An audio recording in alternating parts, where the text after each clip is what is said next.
welcome back, and today, things are heating up at Starbase. Things are happening that we didn't think were going to be happening for a while. We are gearing up for the next Starship Static Fire. Yes, you heard that right. The next Starship Static Fire. A lot of people thought, oh, there's not even going to be another Static Fire for another, 2 months or so.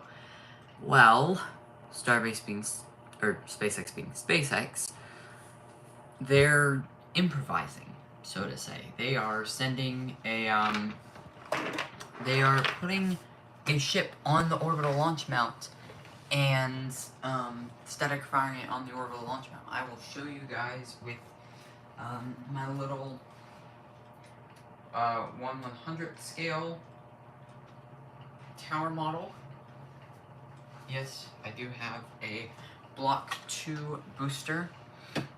I feel like this is kind of like a Block 1.5 because it does have these side tanks still, and on the newer generations of boosters they don't have that. So I kind of see this as like a Block 1.5 booster. But okay, so the way that this will work is you have the tower and you have the orbital launch mount right here. I would take it off, except I don't believe I can. Yeah, I glued it on there, so that's orbital launch mount. It doesn't have the covers because I tried printing the covers and they didn't look great, so.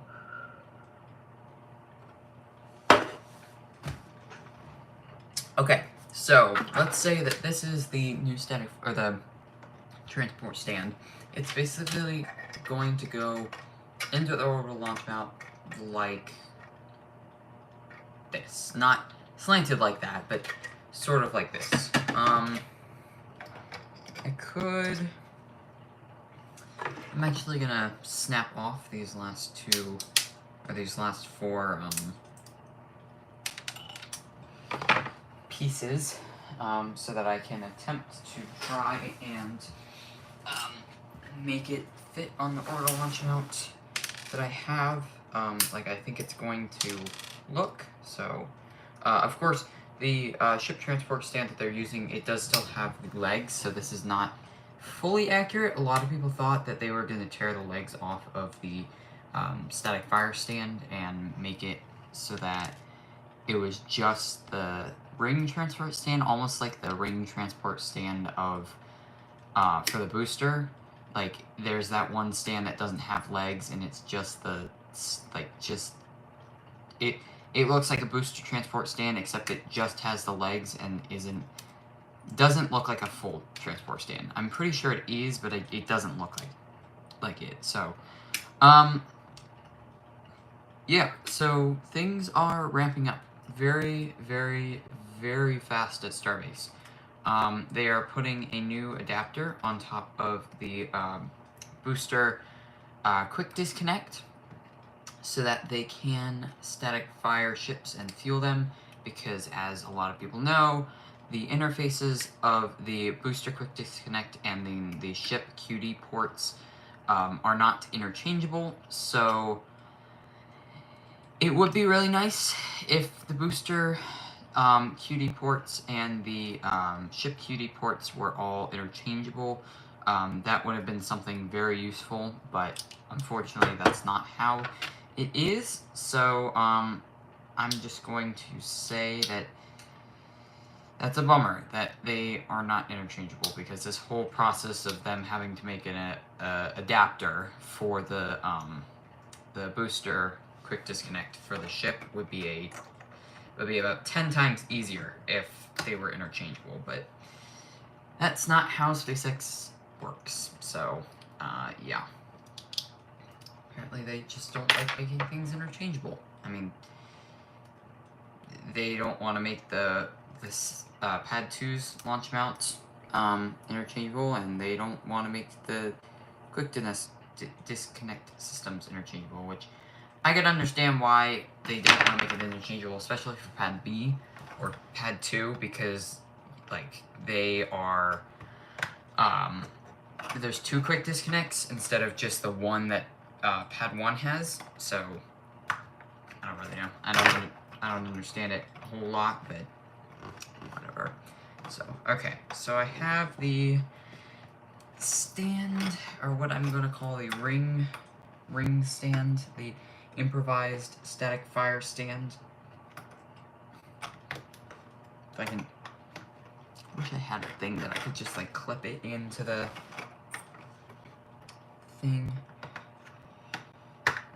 Okay, come on. Ooh, almost there. Almost. Oh, jeez. Okay, so, anyways, this is the orbital launch mount. I am going to try one more time to get this improvised boost, or ship quick disconnect stand on. I can't with this. I really cannot with this. Jeez.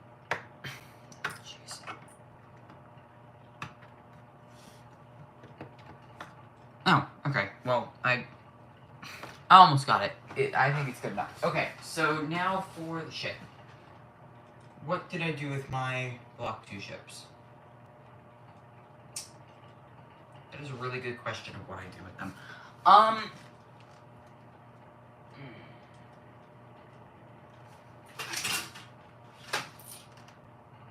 I don't remember what I did with the Block 2 ship.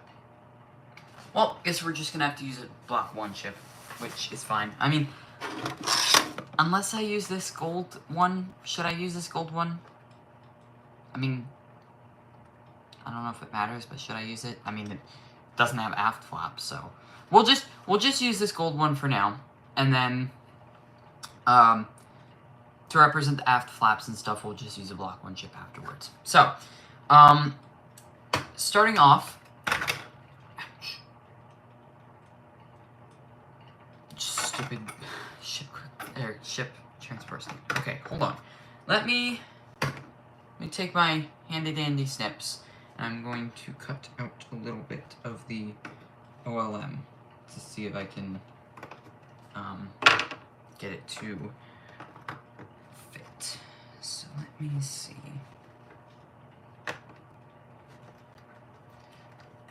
Almost got it. I think that's good. Okay, so let me take the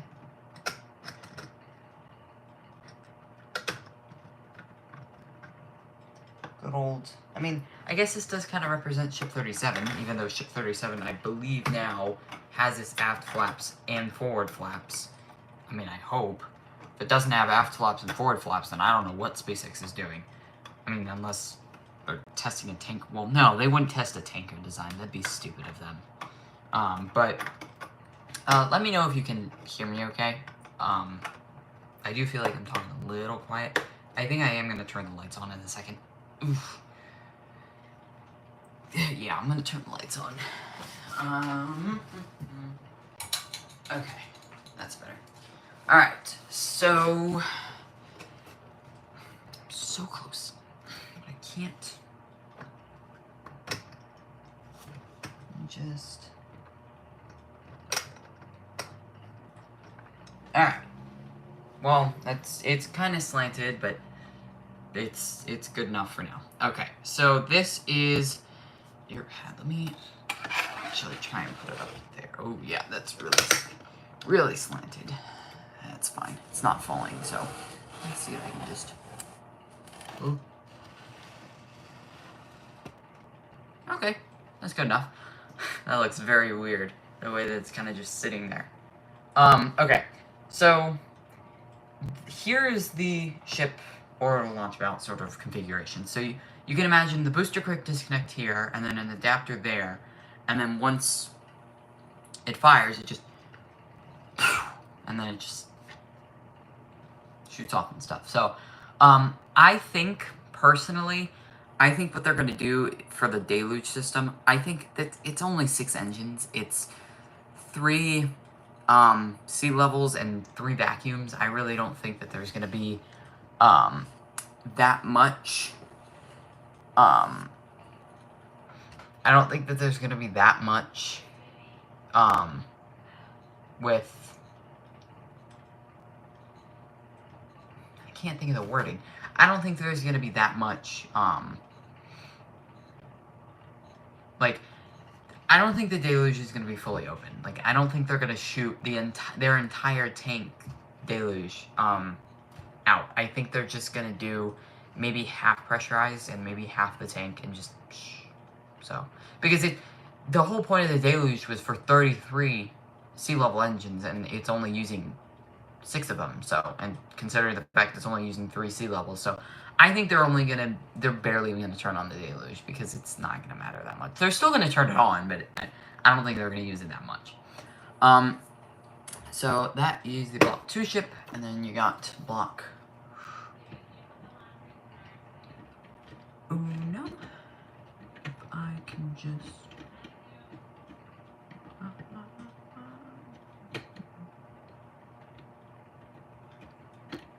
There we go. Okay. So that's Block 1. You got...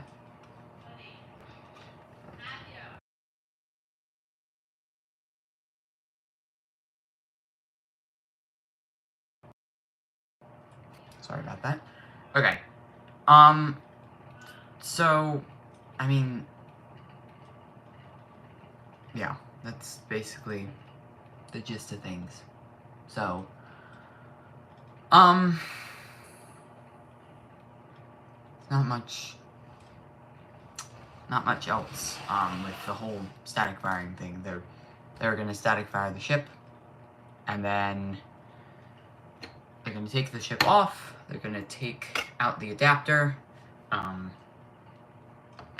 put the OLM back to the way it was, and then, take the OLM, or take the booster, and they're going to take their handy-dandy chopsticks, and they're just going to go put it like that, and then we'll just pretend this is Block 1, or a Block 2 ship, and they'll just put the ship on top, and then they'll go,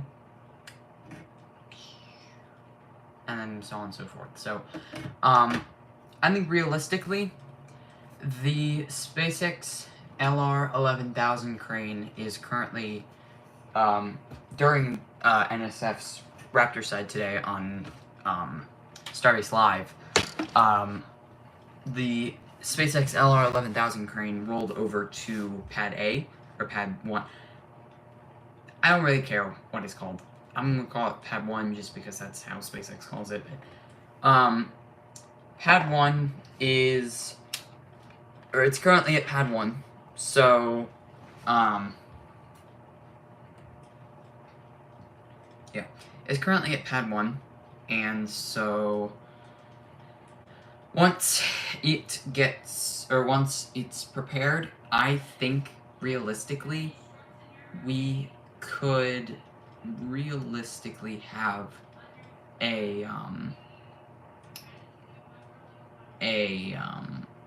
I think that static fire adapter could be lifted in tonight, personally. Like, I think it's pretty much done. Like, they put little metal plates around the openings, just for obvious reasons.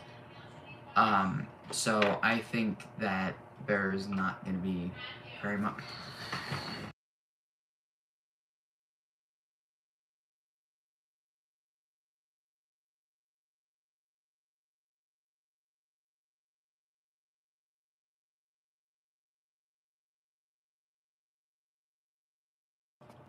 Sorry about that.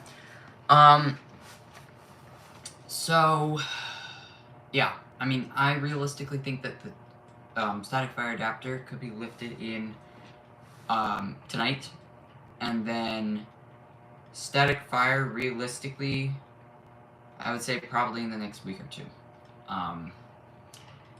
And realistically, I think for flight, I think flight 10 could happen no sooner than the 4th, I think. I think the latest would probably be mid-August, in my opinion, at least. I think that's about to the extent of what the timeline is, and then we go on to them putting the static fire adapter back into the OLM, and then static firing Ship 38, which will be the last Block 2 vehicle, and then they moved to Ship 39, and hopefully they can get re-entry data from Ship 37, if not Ship 38.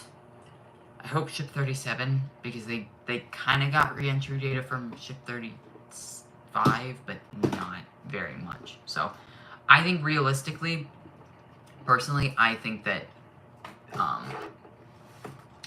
Ship 37 is gonna go flawlessly. I will be making a prediction video once we get closer to an official flight. So currently people are saying that they may launch on the 4th, and Elon said on the 14th, I believe, that they were flying, or that Starship flies again in 3 weeks, and 3 weeks exactly from the 14th was the 4th. So who knows? Hopefully we can get it the 4th, because that would be really nice. Especially that would be like really impressive, like given the fact that they had the Ship 36 explosion. So, anyways, I think that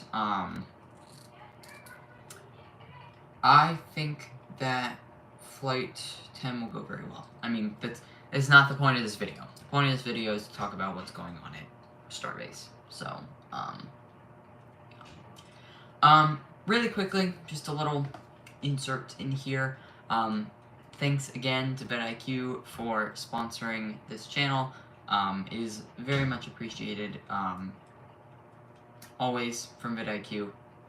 They contacted me a few months ago.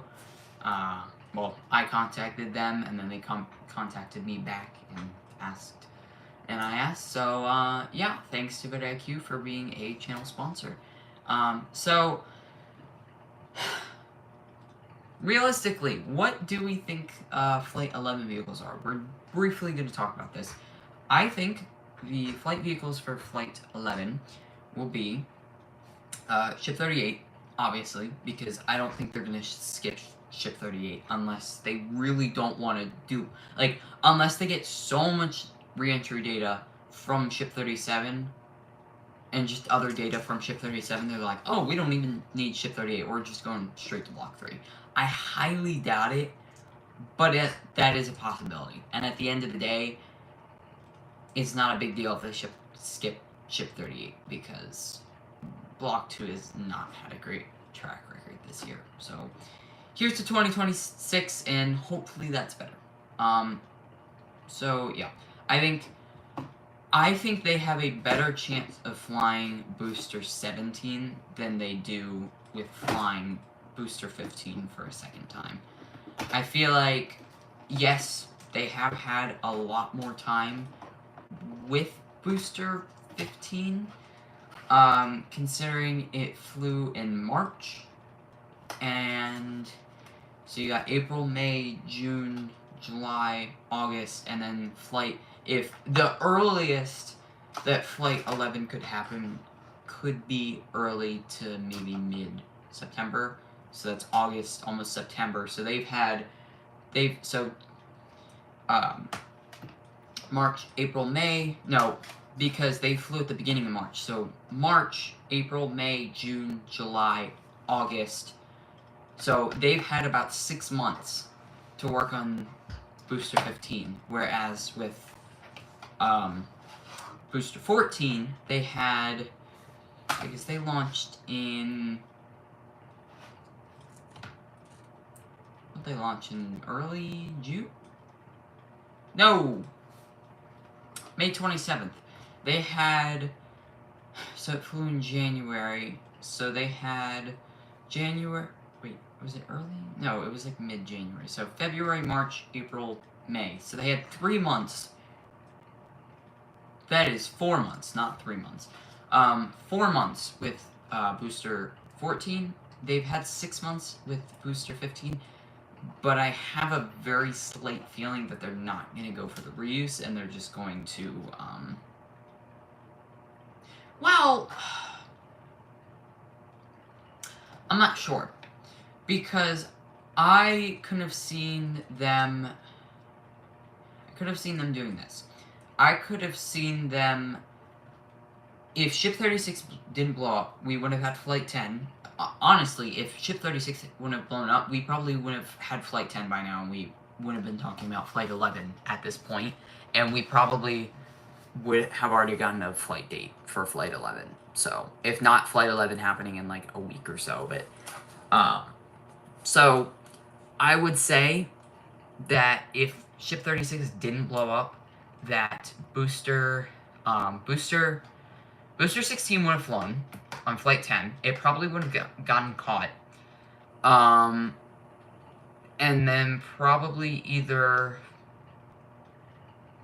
stored in the rocket garden for a while and then scrapped, or just scrapped right after, brought back to the Mega Bay. And then they would, for Flight 11, have flown maybe booster 15-2. And then for Flight 12, which would have been Ship 38, if Ship 36 would have not blown up, then for Flight 12 would have probably been Ship 38 and booster 17. Or they could have done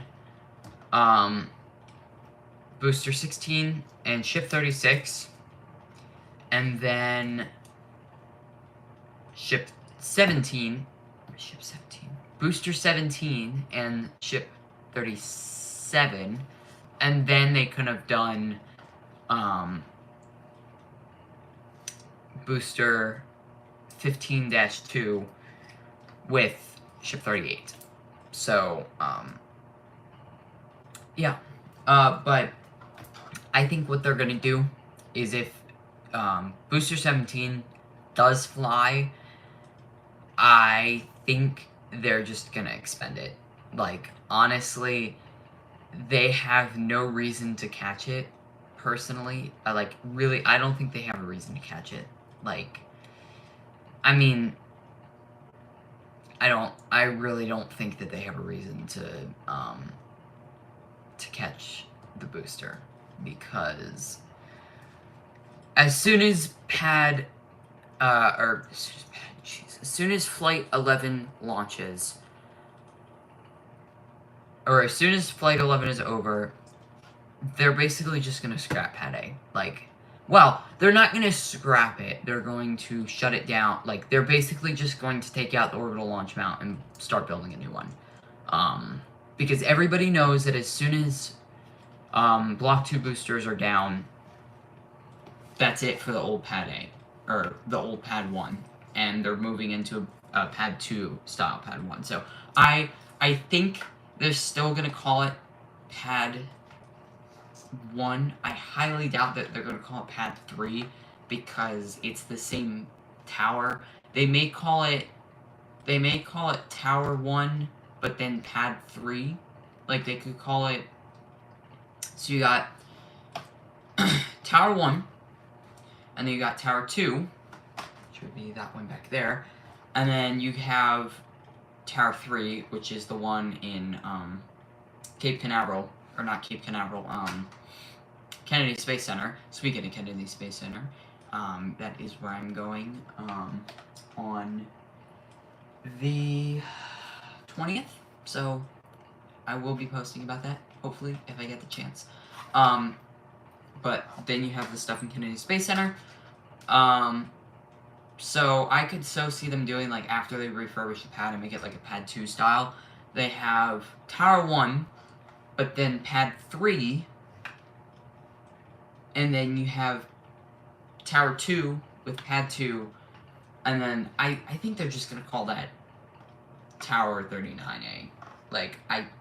Personally, I don't think they're gonna call it Pad 3, or like they're either gonna call it Tower Florida, or personally, because if that was the only tower in Florida, they probably wouldn't have called it Tower Florida.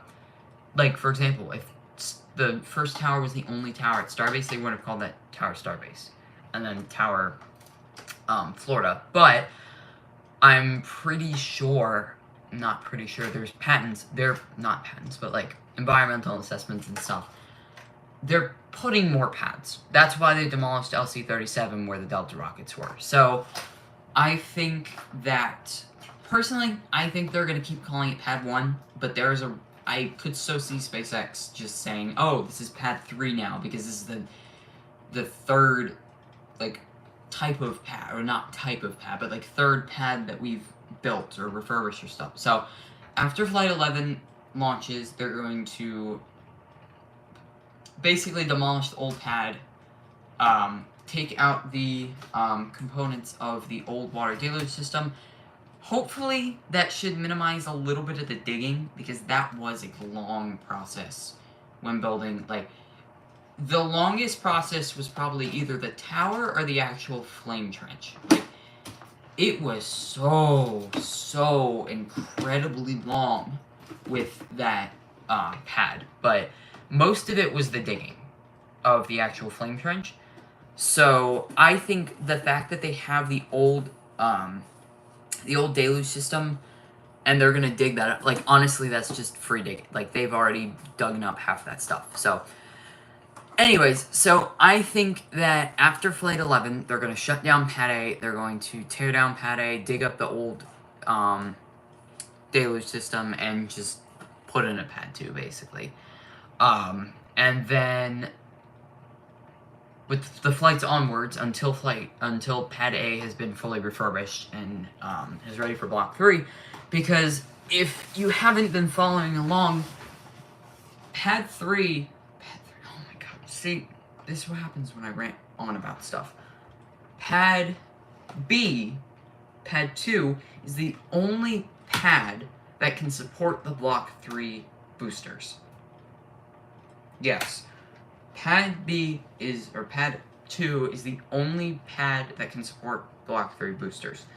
The only reason that is because of the quick disconnect system. Because Pad A only has one quick disconnect, Pad B only has two. So they're not interchangeable. So Block 3 vehicles will not be able to launch from Pad A until it's fully refurbished. So they're basically going to go from one operational tower, and then they'll probably have another operational tower, like, in conjunction with each other for not a very long time, and then they're going to go straight to refurbishing Pad A. So we should expect probably soon. I would expect that probably after Flight 10, I would think, like, maybe in the downtime between Flight 10 and Flight 11, like, midway through that downtime, I think they're going to start building the Pad A launch mount. Because Flight 11 is going to happen very quickly. Like, very quickly. Like, it's going to be... it's going to be Pad A. Nope. I'm already messing this up. It's going to be Flight 10, and if everything goes well in Flight 10 and all the testing stuff goes well, Flight 11 will probably be about 3 weeks later, if not maybe a month later. So that's my guesstimate.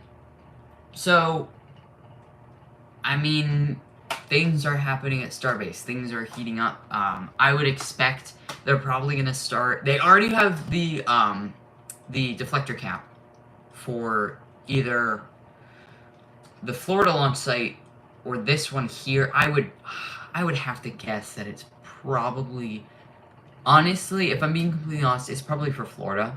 Because it's a lot closer to being done than the one here. So, I mean, this one's still operational with the old design. So, I think it's for Florida, that deflector cap. But if it is for Pad A, that's already there. So, I think they're going to have the deflector cap soon.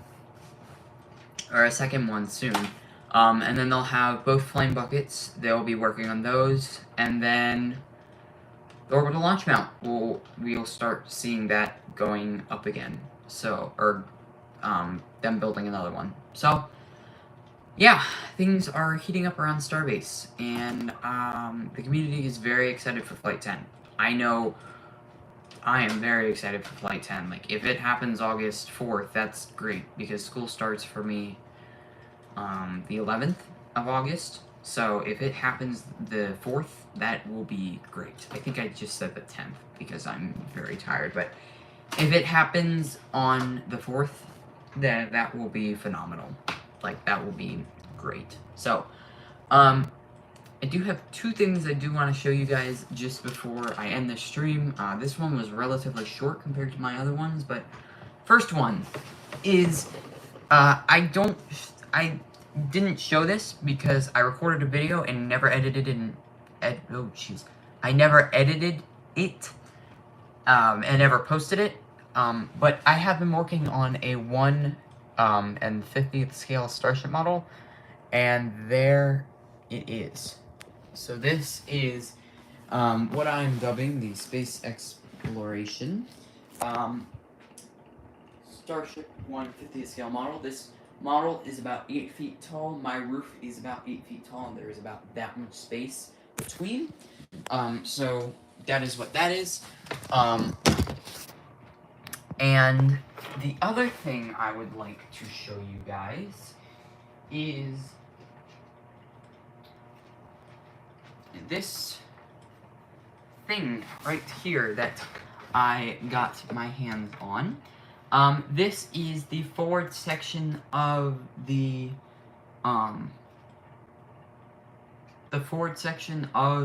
Block 3 booster. Yes, I did get 3 models of it through some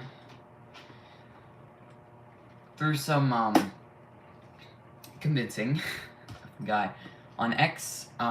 So thank you to, I'm pulling up his account really quickly because I know it's something, and I know if I don't have his account up, I will mess it up. So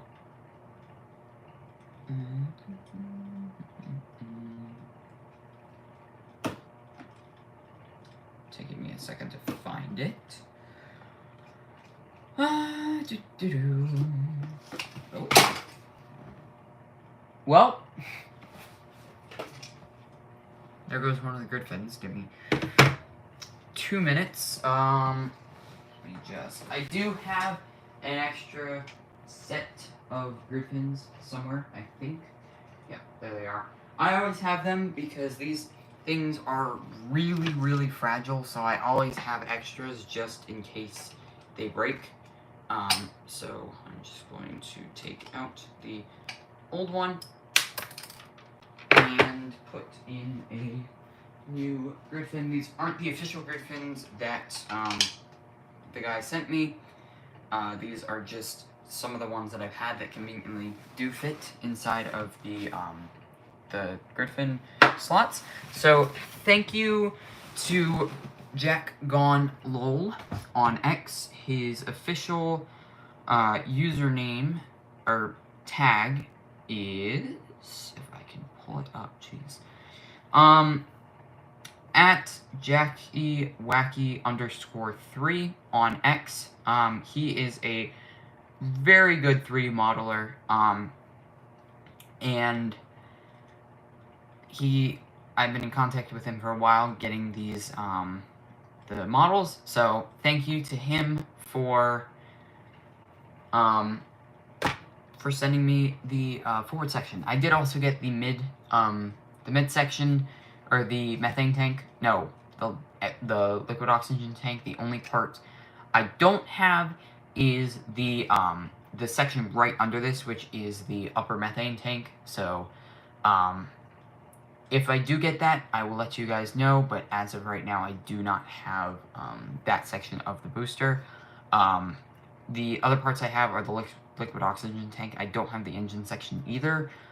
Worst comes to worst, I just 3D model my own section to go along with this, but this is a very, very nice model. And one more thing before we go. I do like it because it is very conveniently, like, everybody has been making the same notches for these ship models. Like, it just Oh. Okay, like you can see the pegs, and there's the same peg slots on the bottom of the ship, and then you see those that line up basically perfectly, and so you just line up the pegs and you slide them together, and boom, you have yourself the new full stack. So this is very cool. It would be a lot cooler if I had the actual, or the full model. So Jack, if you're watching this, I would very much appreciate that methane section. I don't really care about the engine section. I do kind of care about the methane section, so thank you. But anyways, thank you all so much for watching. I am doing a little bit of self-advertising. I did just release a new tech channel. Yes, I made another channel. This one is space and rocketry and all of the things, and this other channel I will show you guys right now. The other channel is called iDirect. So it is spelled IDIRECT. And the actual tag is at capital I direct DIRECT, capital M Mac MAC. I currently have two different things up there. I have a short on what iPhone 16 you should buy in 2025. I am going to release a short of why you shouldn't be buying an iPhone 16 in 2025. I know that's a little counterintuitive, but iPhone 17 is almost here. So, I'm getting a little off topic, but the other video is is my first episode of the AI bracket, which tests ChatGPT and Google Gemini. So if you're interested in tech and Apple and all those different things, go check that out. Again, there is the title of the channel. Thank you guys so much for watching the stream and the video once it actually goes out. Thank you all so much for watching. This is Matthew from Space Exploration. Peace.